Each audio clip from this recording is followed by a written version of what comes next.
सूबाई वजीर बल्दियात मियां ज़ीशान रफीक का सियालकोट के नशेबी इलाकों का दौरा।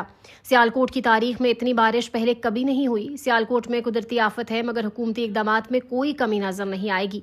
अवाम के नुकसान का इजाला हुकूमत करेगी। सरकारी इदारे 48 घंटों से मुसलसल काम कर रहे हैं। सूबाई वजीर बल्दियात मियां ज़ीशान रफीक की रंगपुरा चौक पर मीडिया से गुफ्तगू। सियालकोट इन्फॉर्मेशन से ख्वाजा ईमान की रिपोर्ट के मुताबिक सूबाई वजीर बल्दियात मियां ज़ीशान रफीक ने सियालकोट के नशेबी इलाकों का दौरा किया और रंगपुरा चौक पर मीडिया से गुफ्तगू की।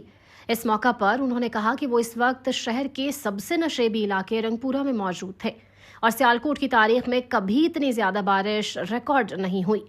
उन्होंने कहा कि सिर्फ एक दिन में 405 मिलीलीटर और इसके बाद रात के वक्त मजीद 110 मिलीलीटर बारिश हुई, जिसके नतीजे में इमरजेंसी सूरत हाल पैदा हो गई है।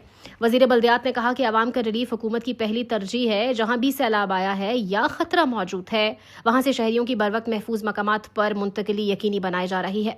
उन्होंने कहा कि लोगों के नुकसानात का भी मदावा हुकूमत करेगी, क्योंकि पंजाब में जहां भी आवाम पर कोई मुसीबत आई वजीर आला मरियम नवाज इनके साथ खड़ी हुई हैं।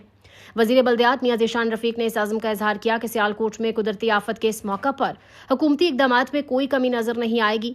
उन्होंने कहा कि डीसी ऑफिस में कायम कंट्रोल रूम दिन रात 24 घंटे शहरियों की सहूलत के लिए काम कर रहा है। मजीद कहा कि नकासी आब और रिलीफ के लिए तमाम मुमकिन इकदामात किए जा रहे हैं। जब तक नाला एक में पानी के बहाव का निज़ाम मामूल पर नहीं आता, नशेबी इलाकों में पानी मौजूद रहेगा।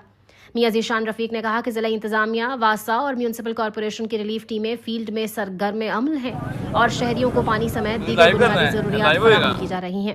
उन्होंने कहा कि सरकारी इदारे गुज़िश्ता 48 घंटों से मुसलसल काम कर रहे हैं और वो ज़ाती तौर पर रिलीफ इकदामात की मॉनिटरिंग कर रहे हैं ताकि किसी किस्म की कोताही न हो।